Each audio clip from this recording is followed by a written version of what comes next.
এখন ফাজলামি করো না। এখন ওনারা বলে আমাদের নেত্রী পালায়নি, উনি বিদেশে গেছে। তারপর সেদিনকে এক লোক নাকি বলেছে, শুনলাম যে রসুল পাক সাল্লাল্লাহু আলাইহি সাল্লাম মক্কায় কাফেরদের অত্যাচার সহ্য করতে পারিনি, তাই হিজরত করেছিল। আমাদের নেত্রী হিজরত করেছে। কার সঙ্গে কার তুলনা করতেছ? কোথায় আব্বাস আর কোথায় গাবগাস? কোথায় দমকল আর কোথায় বদনার নল? কোথায় ছাগলের নাদি আর কোথায় ইন্দিরা গান্ধী? কোথায় জাতির পিতা আর কোথায় ছেঁড়া স্যান্ডেলের পিতা? কার সঙ্গে কার তুলনা করো? রসুল হিজরত করেছিল দিন কায়েমের জন্য, আর তুমি হিজরত করেছ মানুষের মারির ভয় বাঁচানোর জন্য। এখন বলে রসুল হিজরত করেছিল, আমাদের নেত্রী হিজরত করেছে। এই সে দেখো হিজরত কেরাম আমরা একটু দেখাবো। কথা বলেন ঠিক না বে ঠিক? আল্লাহর কসম, যদি আমরা নিষেধ করি জাতি এদের ক্ষমা করবে না। যদি আমরা সবাইকে মাফ করে দেই, তাহলে পিলখানার হত্যার বিচার কে করবে? আমরা যদি সবাইকে মাফ করে দেই, হেফাজতের আলেমদেরকে আলো নিভাইয়ে রাতের অন্ধকারে গুলি করলো, শুধু গুলি করিনি, লাশগুলো নিয়ে পড়াইয়া দিল, এদের আত্মা কষ্ট পাবে। কথা বলে ঠিক না ঠিক? আমরা যদি সবাইকে মাফ করে দেই, জামাত ইসলামের নেতৃবৃন্দ যে ফাঁসিতে ঝুললো, এদের আত্মাগুলো কষ্ট পাবে। হ্যাঁ, সাধারণ লোকের জন্য মাফ, কিন্তু প্রকৃত যারা দোষী, যাদের কারণে দিনের ভোর রাতে হয়েছে, জাতি এদের ক্ষমা করবে না, করবে না, করবে না। আমার ভাইয়েরা, জালবিব নামক পাষণ্ড ব্যক্তিটি হুবহাব নামক একজন ক্ষুদ্র কালেমা পড়া মানুষকে পিটাইতে শুরু করলো। মা যে বাধা দিল, মা বলল তুমি আর আমি পিটাইলে তো কাজ হবে না, তোমার নেতারে ডাকো। ওই দলের নেতার নাম হলো কাব ইবনে আশরাফ। কাব ইবনে আশরাফকে সংবাদ দেওয়া হলো, কাব ইবনে আশরাফ তুমি চলে এসো। কাব ইবনে আশরাফ যখন আসতেছে, সঙ্গে তারও আরো দুইজন বডিগার্ড, একজন হলো হুয়াই ইবনে আখতার, আর একজন হলো আবু লুবাবা। এই তিনজন ব্যক্তি এসে হুবহাবকে অনেক করে বুঝালো। বোঝানোর পরে পাঁচজন নেতা, চারজন হলো পুরুষ নেতা আর একজন হলো মহিলা নেতা। চারজন পুরুষ নেতার নাম হলো জালবিব, কাব ইবনে আশরাফ, হুয়াই ইবনে আখতার, আবু লুবাবা। এই চারজনের সামনে আর একজন নারী নেত্রী বসে আছে, নাম তার হুনুহুনা। কি নাম বললাম? তাহলে চারজন পুরুষ আর কয়জন নারী? একজন নারী। এই পাঁচজন যখন বুঝালো, বুঝানোর পরে হুবহাব বলতেছে আম্মু 5 দিন আগে 7 দিন আগে বুঝেছিলাম নবী একজন সাধারণ মানুষ, এখন বুঝতেছি নবীর চাইতে ভালো মানুষ সমাজে আর কেউ না। এখন তো তাই বুঝেছে আওয়ামী লীগের লোক। আওয়ামী লীগের লোকেরা আগে বলতো যদি ক্ষমতার পরিবর্তন হয়, এক রাত্রি কত লাশ পড়বে? 10 লক্ষ লাশ পড়বে। বিএনপির নেতাও বলে গেছে, আমিও বলতেছি, তোমাদের মতন এরকম কুখ্যাত রাজনীতি দল যদি আমরা হতাম, 10 লক্ষই কাজ হতো না, শুধু 10 লক্ষ লাশ পড়তো শেরপুর। যে মামলা দিয়েছ আর যেবার আমাদের হুমকি দুমকি দিয়েছ, অন্তত এক রাত্রে 50,000 লাশ পড়া দরকার ছিল। কথা বলেন ঠিক না বেঠিক? কিন্তু আমরা প্রতিহিংসায় বিশ্বাস করি না। আমরা বলেছি ক্ষমা করে দিলাম, একটা লোকের গায়ে আসর লাগতে দেয়নি। কথা বলেন ঠিক না বেঠিক? এবারের মতন সুষ্ঠু দুর্গাপূজা আর বাংলার ইতিহাসে আর কখনো হয়নি। এবার কি কোনো দুর্গার মাথা উড়ে গেছে? এবার কি কোনো দুর্গার পায়ে কোরআন শরীফ রেখে বাজে মন্তব্য করা হয়েছে? এবার কোনো দুর্গা পুজোতে গিয়ে আগুন ধরাই দিয়ে তারকে পুজো মণ্ডপ নষ্ট করে দেওয়া হয়েছে? হয়নি। কিছু লোক বলতেছে বাংলাদেশ জামাত ইসলামী বদা টুবিওয়ালারা দুর্গা পুজোয় গিয়ে তারা পুজো করেছে। না, বাজে কথা, মিথ্যা কথা। আমাদের সন্তান আর আমাদের নেতারা দুর্গা পূজা করতে যায়নি, বরং যারা দুর্গা পূজা করেছে তাদের শান্তি শৃঙ্খলা বজায় রাখার জন্য আমরা তাদের নিরাপত্তা দিয়েছি। হিন্দু পরিষদের সেক্রেটারি, বাংলাদেশের হিন্দু পরিষদের সেক্রেটারি বলেছেন আমরা এতদিন মনে করতাম টুপিওয়ালা আমাদের শত্রু, আমরা এখন বুঝতেছি টুপিওয়ালা আমাদের শত্রু নয়, শত্রু যারা তারা পালাই গেছে। আমরা তোমাদের শত্রু নয়, বেধর্মীরা আমাদের দেশের পবিত্র আমানত, কথা বলে ঠিক দেবে ঠিক। আজকে যদি ইসলাম ক্ষমতায় আসে, তাই যে টুপিওয়ালারা হোক, হেফাজত হোক, চরমোনাই হোক, কওমি হোক, আর ওই ইসলামী আন্দোলন বাংলাদেশ হোক, আর বাংলাদেশ জামাত ইসলামী হোক, আর যে দলে হোক, টুপিওয়ালারা যদি ক্ষমতায় আসে, সবচাইতে নিরাপত্তায় থাকবে অমুসলিমরা। যদি কোনো অমুসলিম ভাই আমার কথাগুলো শুনে থাকেন, বিশ্বাস করুন, আল্লাহ রসুল বলেছেন, কোন মুসলিম সংখ্যাগরিষ্ঠ এলাকায় যদি কোনো অমুসলিমের উপর অত্যাচার হয়, আমি রসুল কিয়ামতের দিন অমুসলিমদের পক্ষ নিয়ে মুসলিমদের বিরুদ্ধে আদালতে আখারাত আল্লাহর কাছে নালিশ করব। এটা কেবল আমরাই বলতে পারি, পৃথিবীর আর কেউ বলতে পারে না। কতগুলো হিন্দুর বাড়ি আপনারা দখল করেছেন, অতীতের সরকারের নেতারা কতগুলো হিন্দুর বাড়ি দখল করেছে, কত হিন্দুর নেতার ঘরে আগুন ধরেই দিয়েছে, কত হিন্দুর মেয়েদেরকে চরিত্র নষ্ট করেছে। গত অতীতের সরকারের নেতা কর্মীরা যদি সাপোর্ট লিখে যদি লিখতে থাকি, একটা বড় বই হয়ে যাবে। কিন্তু আমরা সেই কাজের কাজী নই, আমরা ক্ষমায় বিশ্বাস করি। কথা বলেন ঠিক নেবে ঠিক। হুবহাব ডাক দিয়ে বলে, আব্বু 5 দিন আগে বুঝেছিলাম ইসলাম একটা ক্ষতিকর ধর্ম, নবী একটা সন্ত্রাসী মানুষ, কিন্তু 5 দিন পরে বুঝলাম নবী একটা ভালো মানুষ।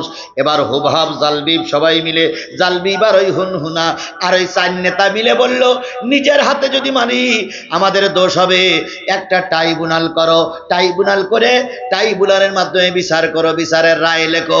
ওরা একটা ট্রাইব্যুনাল করলো। ট্রাইব্যুনালটার ধরন ছিল, বিরাট একটা গর্ত খোঁড়া হলো, ওই গর্তের ভিতরে ওই বালক হুবাবকে নামাই দেওয়া হলো। আর প্রতিদিন সকালবেলা একখানা রুটি, 1 জগ পানি দেয়, সারাদিন ওই 1 জগ পানি আর একটা রুটি খেয়ে বাচ্চাটা থাকে। সন্ধ্যেবেলা আবার একটু রুটি দেয়। এভাবে করতে করতে 1 মাস রিমান্ডে থাকলো, 1 মাস ট্রাইব্যুনালের বিচারে রিমান্ডে থাকলো। আমরাও একই জিনিস দেখেছি। যদি আল্লামা সাঈদীর ডাইরেক্ট বিচার করে ফাঁসি দেওয়া হতো, দেশে অশান্তি বেঁধে যেত। এই জন্য ওরা একটা ট্রাইব্যুনাল তৈরি করেছিল। সেই ট্রাইব্যুনালটার নাম দিয়েছিল আন্তর্জাতিক ট্রাইব্যুনাল। আন্তর্জাতিক কি? অপরাধ ট্রাইব্যুনাল। ওই ট্রাইব্যুনালের মাধ্যমে বিচার করে আমাদের নেতাদের রায় দেওয়া হলো। আমি এর আগেও শেরপুরি অনেক মাহফিলে বলে গেছি, ম্যাডাম আপনি যদি চলেও যান, ট্রাইব্যুনালটা যেন বন্ধ করে যাইয়েন না। তাহলে আপনি যদি চলে যান, ট্রাইব্যুনাল বন্ধ হয়ে গেল, অতীতের বিচার করব কাজ দিয়ে। দয়া করে, ট্রাইব্যুনাল বন্ধ হয়নি, এখন ওই ট্রাইব্যুনালে শেখ হাসিনা সহ, আব্দুল কাদের সহ সকলের বিচার ইতিমধ্যে শুরু হয়ে গেছে। চিন্তা করতে পারেন, একজন পুলিশের নেতাকে সেদিন সিলেটে না চট্টগ্রামতে ধরে নিয়ে আসছে। এই লোক শুধু ছাত্রদের মারিনি, ভ্যানের পরে রেখে সেই ভ্যানে আগুন ধরাই দিয়েছে। দেখেছেন না আপনি? আগুন ধরা দেখেছেন? এই 1 ভ্যান ছাত্রদের লাশের গায়ে পেট্রোল ধরে আগুন ধরাই দিয়েছে। কত বড় নিকৃষ্ট হতে পারে, কত বড় হায়না হতে গেলে, কত বড় হায়না হলে লাশের পরে আগুন ধরাই দেয়। তারপরে একটা দেখলাম, পুলিশের গাড়ির থেকে একটারে ফেলাই দিয়েছে। আপনারা দেখেছেন, পুলিশের গাড়ির থেকে একটারে ফেলাই দিয়েছে। তখনও পর্যন্ত কি যেন তার নাম, ইয়ামিন না কি যেন, ইয়ামিন, ওই পুলিশের গাড়ির থেকে ফেলাই দিয়েছে যখন, তখনও আল্লাহর বান্দা জীবিত আছে। এই ছবিটা যারা দেখেননি, দয়া করে একটু দেখে নিবেন ভাই, আপনার পায়ে ধরি, দয়া করে ছবিটা একটু দেখে নেবেন, কি করুন অবস্থা। ফেলাই দিয়েছে, ফেলাই দেওয়ার পরে তখন ছেলেটা তখনও বেশি আছে, পাটাগুলো সব ভাঙা। এরপরে ওই ছেলেটা যখন গাড়ির চাকার পাশে ফেলাই দিয়েছে, তখন এই পুলিশ যারা ধরে এনে ট্রাইব্যুনালে বিচার করতেছে, ওইটা ঠ্যাং ধরে এনে আরেকটু দূরে ফেলাই দিল। তখনও কষ্ট করে নিঃশ্বাস নিচ্ছে, বুকে অল্প দাঁড়িয়ে আছে। এরপরে ওই পুলিশের গাড়ি চলে গেছে। চলে যাওয়ার পরে আবার গাড়ি ব্যাগে আসছে, ব্যাগে আসার পরে এরে হাত পা বেঁধে, এরপর হাত পা ভেঙে ড্রেনের ভিতরে ফেলাই দিয়ে মৃত্যু নিশ্চিত না হওয়া পর্যন্ত এই জালেমের বাচ্চারা ময়দান ছেড়ে দেয়নি। এখন ওদের বিচার দেখে যদি কেউ শামকান্না কান্দ, এদের বিচার দেখে শামকান্নার সময় নেই, কারণ এরা জাতির শত্রু, এরা দেশের শত্রু, এরা জনগণের শত্রু। কথা বলে ঠিক না ঠিক? আমি জানি এ কথাগুলো বললে যারা আওয়ামী লীগের সামসা এখানে আছে তাদের মুখ একটু মলিন হয়। আমি তোমাদের মুখ মলিন করতে চাই না, কিন্তু অতীতের ইতিহাস যখন আমরা সামনে দেখি রে ভাই, জীবনে চিন্তা করি মানুষ এত নিষ্ঠুর কি করে হয়, মানুষ জালে ভাই, কিন্তু এত নিষ্ঠুর কি করে হয়। 28 অক্টোবর আমার ভাইরা মারা গেছে, মারা যাওয়ার পরে লাশটা পড়ে আছে, সেই লাশের পরে ওরা দিন দিন করে নেচেছে। কথা বলেন ঠিক না বেটি? যখন হাফেজ জসিম যখন বলতেছে ভাই আমি তখন মৃত্যুবরণ করবো, একটু পানি দাও, সেই পানি না দিয়ে প্যান্টের সেট খুলে এই ছাত্রলীগের যুবকেরা আমার জসিমের গালের ভিতরে পেশাব করে দিয়েছিল।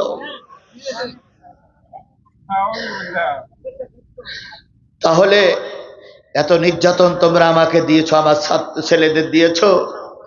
যদি ওই হাফেজ জসিম তার বাবার বাবার সন্তান না হয়ে আমার সন্তান হইতো, তাহলে বুকটা আমার ফেটে যেত। ও আমার ভাই, এই কষ্ট তোমরা সহ্য করেছ, আর ওরা কষ্ট দিয়েছে। আল্লাহ রাব্বুল আলামিন সব দেখেছে। আল্লাহ বলতেছে তোমরা জাতিরে ক্ষমা করে দিলে, তোমাদেরকে ওরা দেশে নিষিদ্ধ করেছিল, আর আমি ওদেরকে গোটা বিশ্বের জঙ্গি সংগঠন বানিয়ে গোটা বিশ্বে ছাত্রলীগকে কিয়ামত পর্যন্ত নিষিদ্ধ করে দিলাম। এবার ভাইয়েরা, এই ট্রাইব্যুনালে শেখ হাসিনার ট্রাইব্যুনালে 45 জনের নামে মামলা হয়েছে। তার ভিতরে শেখ হাসিনা আছে, ওবায়দুল কাদের আছে, এদের নামে গ্রেফতারি পরোয়ানা জারি হয়েছে। চিন্তার কোনো কারণ নাই, তোমরা এই ট্রাইব্যুনাল করেছিলে। জালবি, কাব ইবনে আশরাফ, আবু লুবাবা, হয় ইবনে আত্তার আর হুনহুনা, 4 জন আর একজন 5 জন মিলে একটা ট্রাইব্যুনাল তৈরি করলো। ট্রাইব্যুনালটার নাম হচ্ছে গত্ত করা। সেখানে খাদ্য দেয়। 1 মাস চলে গেল। 1 মাস পরে দেখা গেল যেই ছেলেটার শরীরে এত সুন্দর গোশত ছিল, সেই শরীরের তার শরীরে মোটেও গোশত নাই। এই আয়না ঘরের থেকে তাকে যখন বাইর করলো, ওই ছেলেটা বলতেছে আম্মু আমার এত কষ্ট দাও কেন? কই তুই কালেমাওয়ালা হয়েছিস, আমার এত কষ্ট দাও কেন? তুমি ইসলামী আন্দোলনের নেতা কর্মী হয়ে গেছো। ছেলে বলতেছে মা তোমরা যতই কষ্ট দাও, দিন কায়েমের পক্ষে নবীর পক্ষে আমি থাকলাম, হাজারো কষ্ট দিয়ে আমাকে বিরত রাখা যাবে না। এবার বাবা ডেকে বলল এক কাজ করো, রাখালদের ডাকো। রাখালদের ডাকা হলো। রাখালদের কাছে হুভাবকে তুলে দেওয়া হলো। হাত কড়া পরা, পায়ে বেড়ি পরা, কোমরে বড় দড়ি বেড়ে রাখালেরা জঙ্গলে নিয়ে গেল। যেই রাখালেরা কুয়ার থেকে পানি ওঠে, পানি উঠায়, আজকে হুভাব সেই কুয়ার থেকে পানি ওঠায়। ছাগল গরু যত রাষ্ট্রের কাজ আছে সব এই ছোট বালকদের দিয়ে করায়। আর ওই রাখালেরা এখন মাতবার হয়ে গেছে। হুভাব আল্লাহর কাছে কান্দে, আল্লাহ যত কষ্ট দাও দুঃখ নাই, তবুও যেন আমি দিন থেকে দূরে সরে না যাই। আল্লাহ তার কান্না কবুল করলেন। ঠিক ইতিহাস খুঁজে দেখুন, আল্লামা সাঈদীর যখন সর্বশেষ সাক্ষাৎকার নেওয়া হয়, সাঈদীর কাছে জিজ্ঞেস করা হলো হুজুর অনেক অত্যাচার সহ্য করেছেন, আপনার শেষ চাওয়া পাওয়া কি? আল্লামা সাঈদী বলেছিলেন, আমার জাতি, আমার শেষ চাওয়া পাওয়া হলো আমি একটা ইসলামী রাষ্ট্র দেখে যেতে চাই। আজকে দেশ স্বাধীন হয়েছে, যদি আল্লামা সাঈদী বেঁচে থাকতো রে ভাই, সবচেয়ে বেশি খুশি হতো আল্লামা সাঈদী। বিএনপির ভাইদেরকে বলি, জামাতের ভাইদেরকে বলি, আল্লামা সাঈদীর খুনির বিচার আপনারা চান কিনা? যদি চান, মানুষ মেরে চাওয়া যাবে না। যদি চান, মানুষকে খুন করে রক্তের বদলে রক্ত নিয়ে চাওয়া যাবে না। আগামী নির্বাচনে সাঈদী যে ইসলামী রাষ্ট্র চেয়েছিল, ওই ইসলামী রাষ্ট্র যদি আমরা কায়েম করতে পারি, আল্লামা সাঈদীর স্বপ্ন যদি পূরণ করতে পারি, আল্লামা সাঈদীর রক্তের প্রতিশোধ তখনই নেওয়া হবে। সুতরাং আল্লামা সাঈদীরে যারা ভালোবাসেন, আগামী নির্বাচনে কোরআনের পক্ষেই তারা রায় দেবেন ইনশাল্লাহ, ইনশাল্লাহ, ইনশাল্লাহ। আর যদি মনে করেন যে না হুজুর সাঈদীরই ভালোবাসি, কোরআন কায়েম হোক এটা আমরা চাই না, তাহলে বোঝা যাবে সাঈদীর ভালোবাসা মুখে মুখে ছিল, অন্তরে ছিল না। আমার ভাইয়েরা, তাহলে কয়জন নির্যাতন চালাচ্ছে? তার ভিতরে 4 জন কি পুরুষ আর 1 জন কি নারী। শেষ পর্যন্ত হুবাব শেষের দিকে শিখেছি ভাই এখনই দেওয়া হবে। ওটাও ঠিক করেন না। ওটাও ঠিক করতেছেন কেন? 2-1 জন ওঠেন কেন? আপনার বাপ মা কবরে যায়নি, আপনার আত্মীয় স্বজন কবরে নাই, তাদের জন্য আজকে দোয়া করবো। আপনি উঠতেছেন কেন জন্য? আপনার বাপ মা আপনার জন্য অভিশাপ দেবে। আপনি যে চলে যাচ্ছেন, বলুন তো আপনি বাড়ি পর্যন্ত যাবেন এমন কোন নিশ্চয়তা আপনার কাছে আছে? তাহলে কোরআনের মাহফিল থেকে উঠে গেলে শয়তান আল্লাহ বলবে তুই কোরআনের মাহফিল থেকে উঠে আসার পথেই মারা গেছিস। দয়া করে মেহরবানি করে আমার 8-10-15 মিনিট সময় দেন, আমি আপনাদের কাছে কথা শেষ করে ইনশাল্লাহ দোয়া করব। আল্লাহ কবুল করুক। সকলে বলুন আমিন। আরো জোরে বলেন আমিন, আরো জোরে আমিন। আমার ভাইরা, কয়জন নির্যাতন চালাচ্ছে? 5 জন। হুবহাব এবার আল্লাহর কাছে দোয়া করে, আল্লাহ দয়া করে জালেমদের হাত থেকে আমাকে মুক্তি দিয়ে দাও, আমাকে পানা দিয়ে দাও, আমাকে রেহাই দিয়ে দাও। হঠাৎ করে দেখা গেল উত্তর গগনে কালো একটা মেঘ জমেছে। আবার এইটা যখন মনে হয়, আল্লামা সাঈদীর কথা মনে হয়। আল্লামা সাঈদী তার গ্রেফতারের আগেই বলেছিলেন, আমি দেখতেছি, আমার অন্তঃচক্ষু দিয়ে দেখতেছি উত্তর গগনে কি হয়েছে, কালো মেঘ জমা হয়েছে। ঝড়ের পূর্বাভাস লক্ষ্য করছি।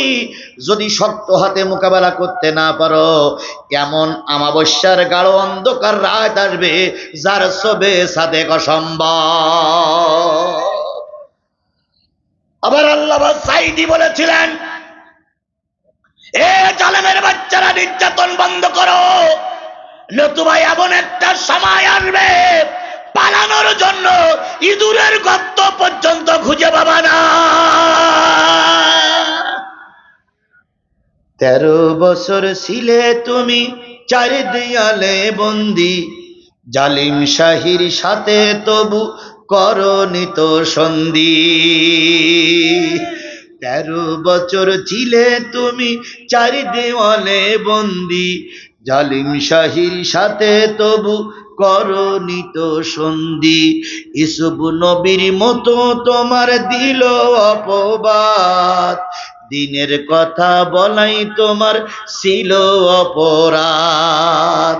অবশেষে হলে তুমি মজলুম কয়েদি, আল্লামা সাঈদী, তুমি আল্লামা সাঈদী। হুবহাব হুবহাব হুবহাব কান্দে কার কাছে? উত্তর গগনে কালো মেঘ হয়েছে। ও আমার মা, তুমি আমারে ভুলে গেলে। আজকে জাতির মাও তার সন্তানকে ভুলে গেছে। কথা বলেন ঠিক কিনা?